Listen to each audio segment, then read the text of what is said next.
नमस्कार. आपल्या सगळ्यांचे सोशल महाराष्ट्र न्यूज चॅनलमध्ये हार्दिक स्वागत. चला वळूया तर एका नवीन बातमीकडे. आजची बातमी. धुळे तालुक्यातील शिरूड येथील ग्रामसेवक कामात हलगर्जीपणा करत असून गावात सातत्याने गैरहजर राहत असल्याचा आरोप करत शिवसेना शिंदे गटाने गटविकास अधिकाऱ्यांकडे त्यांच्यावर तात्काळ कारवाई करण्याची मागणी केली आहे. या मागणीसाठी पंचायत समिती कार्यालयात निदर्शने करण्यात आली.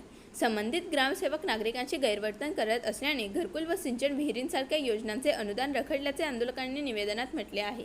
15 दिवसांपूर्वी तक्रार करूनही आणि गटविकास अधिकाऱ्यांच्या पाहणीत ग्रामसेवक गैरहजर आढळूनही कारवाई न झाल्याने कार्यकर्ते आक्रमक झाले होते.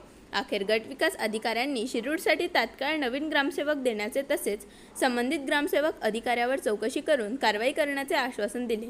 या आश्वासनाची पूर्तता न झाल्यास शिवसेना स्टाईलने तीव्र आंदोलन छेडण्याचा इशारा शिवसेनेच्या वतीने देण्यात आला आहे. या ठिकाणी शिरूडचे सरपंच नाना मोरे व सर्व शिवसेनेचे पदाधिकारी यांनी गेल्या 15 दिवसापूर्वी आदरणीय गटविकास अधिकारी साहेबांना ग्रामसेवकच्या संदर्भामध्ये निवेदन दिलं होतं की ग्रामसेवक गावात येत नाही, गावामध्ये काम करत नाही आणि दारू पिऊन धिंगाणा घालतो. अशा पद्धतीचं निवेदन दिल्यानंतर आदरणीय गटविकास अधिकारी चौधरी साहेब त्या ठिकाणी आले.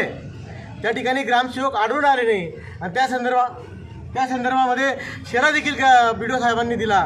परंतु तरी देखील 15 दिवस झाल्यानंतर देखील BDO साहेबांनी त्या ठिकाणी कारवाई केली नसल्यामुळे आज या ठिकाणी आम्ही शिवसेनेच्या पद्धतीने आदरणीय BDO साहेबांच्या कॅबिनमध्ये आम्ही ठिय्या आंदोलन केलं आणि त्यानंतर BDOनी आम्हाला या ठिकाणी आश्वासन दिलेलं आहे की आम्ही आजच्या आज उद्याच्या उद्या नवीन ग्रामसेवक तुम्हाला देतो आणि त्या संबंधित ग्रामसेवकावर आम्ही कारवाई करतो अशा पद्धतीचं आम्हाला आश्वासन दिलं. आणि त्यानंतर काल शिरूड येथील ग्रामस्थ ज्यांचे घरकुलाचे पैसे निघत नव्हते, ज्यांचे सिंचन विहिरीचे पैसे निघत नव्हते, असे सर्व ग्रामस्थ शिरूड चौफुलीवर धावून गेले ग्रामसेवकाने शिरूड चौफुलीवर पंचायत मांडली आणि त्या ठिकाणी तो देखील व्हिडिओ गावामध्ये सोशल मीडियामध्ये फिरला आहे. अशा पद्धतीने ग्रामसेवक जर का चुकीचं वागत असतील आणि अधिकारी लोक जर त्यांना खतपाणी घालत असतील तर त्या ठिकाणी गटविकास अधिकाऱ्यांवर देखील कारवाई झाली पाहिजे अशी मागणी आम्ही आज या ठिकाणी केली आहे. लवकरात लवकर कारवाई झाली तर आम्ही शिवसेनेच्या पद्धतीने त्या ठिकाणी आंदोलन करण्यात येईल. बातमी आवडल्यास चॅनलला लाईक व सबस्क्राईब करा व दररोज अशा नवनवीन बातम्या पाहण्यासाठी चॅनलला फॉलो करा. धन्यवाद.